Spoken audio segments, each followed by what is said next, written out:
तो गाइज आज हम लेकर आए हैं कक्षा 10 सामाजिक विज्ञान के 17 मोस्ट इंपॉर्टेंट अति लघुत्तरीय प्रश्न को जो कि आपके एग्जाम में 2 नंबर में पूछे जाते हैं। और एक चीज़ ध्यान रखिएगा कि ये जो 17 क्वेश्चन हैं इनके साथ साथ हम इसके उत्तर को भी लेकर आए हैं और ये 2023 यूपी बोर्ड एग्जाम के लिए मोस्ट इंपॉर्टेंट प्रश्न है। तो बिल्कुल से आपको ध्यान से इन 17 क्वेश्चन को देखना है।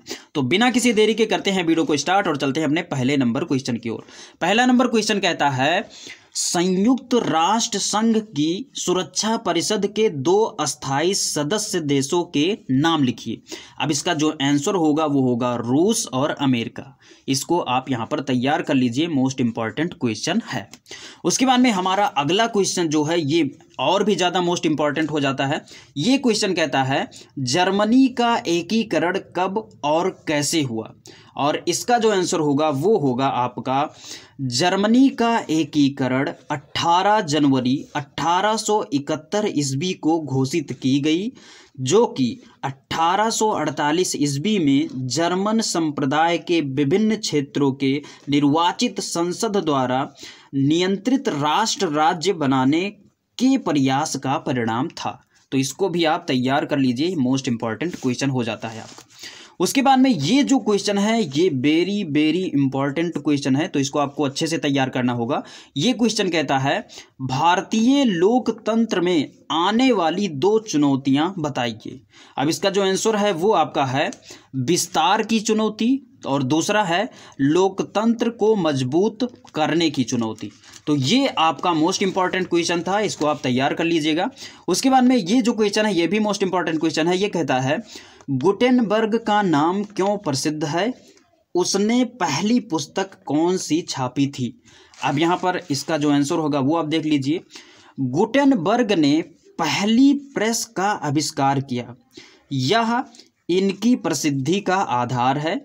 इनकी पहली पुस्तक का नाम बाइबिल है। तो इसको भी आप तैयार कर लीजिएगा। उसके बाद में हमारा अगला नंबर क्वेश्चन है भारत के 2 पड़ोसी देशों का नाम बताइए, जिसको आप जानते होंगे, जो है नेपाल और पाकिस्तान। ये भी मोस्ट इंपॉर्टेंट क्वेश्चन है जो कि बार बार पूछ लिया जाता है और बहुत ही ज़्यादा सरल भी है, 2 नंबर आराम से मिल जाएगा। उसके बाद में हमारा अगला नंबर क्वेश्चन कहता है 2 अक्टूबर को जन्म लेने वाले किन्हीं 2 प्रसिद्ध भारतीयों का नाम लिखो।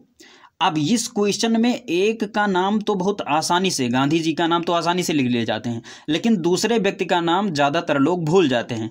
तो इसको आप तैयार कर लीजिए कि पहला नाम है महात्मा गांधी और दूसरा नाम है लाल बहादुर शास्त्री। इनका नाम जो है वो कुछ लोग भूल जाते हैं, कुछ लोग नहीं ज़्यादातर लोग भूल जाते हैं, जबकि इनका नाम याद रहता है। तो इसको आप तैयार कर लीजिए, बिल्कुल भूलिए नहीं तो आप केवल 1 ही नंबर पाएंगे, 2 नंबर नहीं मिल पाएगा। उसके बाद में अब हम चलते हैं अपने अगले नंबर क्वेश्चन की ओर। तो गाइज हमारा 7वां नंबर क्वेश्चन कहता है कि भारतीय विदेशी नीति के 2 सिद्धांत लिखिए। ये मोस्ट इंपॉर्टेंट क्वेश्चन है और इसका सिद्धांत क्या है वो आप यहां पर देख लीजिए। पहला है दूसरे के क्षेत्रीय अखंडता और संप्रभुता के लिए पारस्परिक सम्मान, ये आपका पहला सिद्धांत हो गया। दूसरा है परस्पर गैर आक्रामकता, तो ये भी आपका इंपॉर्टेंट क्वेश्चन था जिसको आपको तैयार कर लेना है। उसके बाद में हमारा अगला नंबर क्वेश्चन कहता है सांप्रदायिकता से आप क्या समझते हैं। इसका आंसर होगा कि जब एक विशेष समुदाय अन्य समुदाय की लागत पर अपने हितों की बढ़ावा देने की कोशिश करती है, ऐसी स्थिति सांप्रदायिकता कहलाती है। तो इसको भी आपको तैयार कर लेना है, ये कई वर्ष पूछा गया क्वेश्चन है, इसको इग्नोर नहीं करना है। उसके बाद में अब हम चलते हैं अपने अगले नंबर क्वेश्चन पर। अगला नंबर क्वेश्चन है गृह युद्ध से क्या तात्पर्य है। इसको आपको बिल्कुल से तैयार कर लेना है, बार बार पूछा गया प्रश्न भी है और इसको जानना भी बहुत ज़्यादा आवश्यक है। तो यहाँ पर आप देख लीजिए, किसी भी देश में सरकार विरोधी समूहों की हिंसक लड़ाई ऐसा रूप ले ले कि वह युद्ध सा प्रतीत हो, गृह युद्ध कहलाता है। तो ये चीज़ आप यहाँ से देख लीजिए, इसके बारे में भी आप जान गए और इसको तैयार भी कर लीजिए, ये बार बार पूछा भी गया है। उसके बाद में अब हम चलते हैं अपने अगले नंबर क्वेश्चन पर। अगला नंबर क्वेश्चन कहता है ब्रिटेन के राष्ट्रीय ध्वज तथा राष्ट्रीय गान का उल्लेख कीजिए।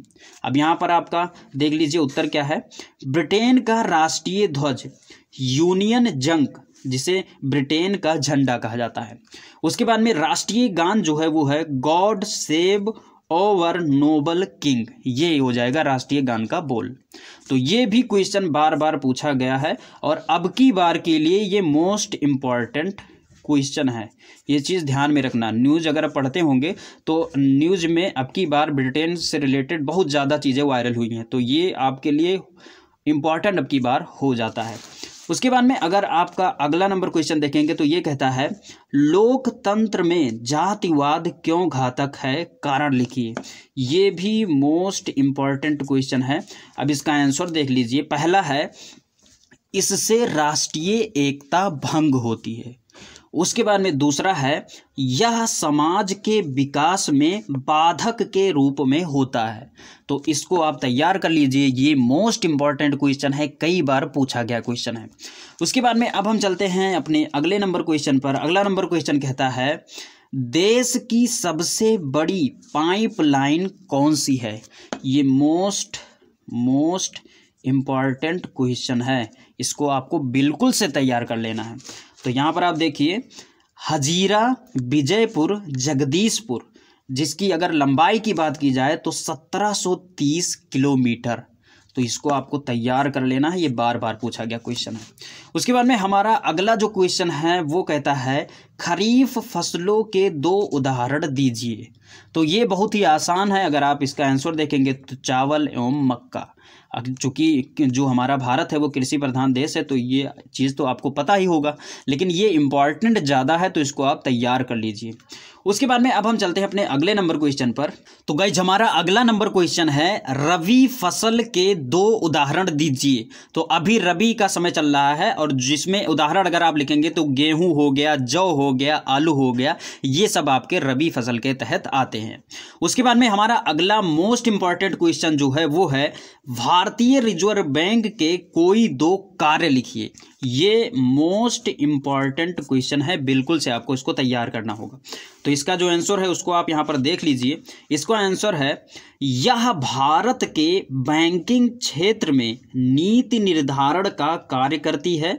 उसके बाद में दूसरा है बैंकों के कार्य प्रणाली को नियंत्रित करके पूरी अर्थव्यवस्था को सुचारू रूप से चलाने में मदद करती है। तो ये जो क्वेश्चन है ये मोस्ट इंपॉर्टेंट क्वेश्चन है, कई बार पूछा गया क्वेश्चन है, तो बिल्कुल से आपको इसको तैयार करना होगा। उसके बाद में हमारा अगला नंबर क्वेश्चन जो है ये भी मोस्ट इंपॉर्टेंट क्वेश्चन है, क्योंकि ये कई बार पूछा गया क्वेश्चन है। ये क्वेश्चन कहता है उपभोक्ता के किन्हीं 2 अधिकारों को लिखिए। तो ये जो क्वेश्चन है इसका आंसर आपका हो जाएगा पहला सूचना का अधिकार, दूसरा सुरक्षा का अधिकार। बहुत ही ज़्यादा सिंपल है, 1 लाइन का आंसर है और ये जो क्वेश्चन है ये बार बार आने वाला क्वेश्चन है। तो बिल्कुल से आप तैयार कर लीजिए सूचना का अधिकार और उसके बाद में सुरक्षा का अधिकार। उसके बाद में हम चलते हैं अपने अगले नंबर क्वेश्चन पर। ये क्वेश्चन कहता है भारत में वन्य जीव चीते के विलुप्त होने के कोई 2 कारण लिखिए। ये जो क्वेश्चन है ये अब की के लिए बहुत ही ज़्यादा इम्पॉर्टेंट है, यानी कि 2023 यूपी बोर्ड के लिए मोस्ट इम्पॉर्टेंट है, क्योंकि इस वर्ष में आपने देखा होगा कि अभी जल्द ही कुछ चीतों को लाकर भारत में छोड़ा गया है प्रधानमंत्री जी के द्वारा। तो अब की बार हो सकता है कि ये इम्पॉर्टेंट है, आ जाए, तो बिल्कुल से आप इसको तैयार करेंगे। यहाँ पर इसका जो आंसर होगा वो होगा चीतों द्वारा किए जाने वाले शिकार की उपलब्धता में कमी, यानी कि चीतों को भोजन ना मिलने के कारण उनके विलुप्ति का पहला कारण हो जाता है। उसके बाद में दूसरा है चीते की आवासीय स्थानों में कमी, यानी कि चीतों को रहने के लिए सुविधा नहीं मिल पा रही है, क्योंकि हर जगह जो मनुष्य है वो रह रहे हैं और वो अगर कुछ चीते दिखते भी हैं तो उनका शिकार कर देते हैं या फिर उनको कहीं ले जाकर छुड़वा देते हैं। तो इनके रहने का ज़्यादा जगह नहीं है और इनको खाने की सुविधा यानी इनके शिकार के लिए बहुत ज़्यादा जीव बचे नहीं हैं, इस कारण से ये विलुप्त हो रहे हैं। तो ये आपका हो गया 17 क्वेश्चन जो कि आपके 2023 यूपी बोर्ड एग्जाम के लिए मोस्ट इम्पॉर्टेंट क्वेश्चन थे। इन 17 क्वेश्चन को अगर आप तैयार कर लेते हैं तो आप यकीन मानिए कि इसमें से ज़्यादातर क्वेश्चन आपको आपके एग्जाम में मिलने वाले हैं। आई होप कि ये वीडियो आप सभी को अच्छी लगी होगी। अगर वीडियो अच्छी लगी तो वीडियो को लाइक कीजिए। मिलेंगे किसी नई वीडियो में, तब तक के लिए जय हिंद।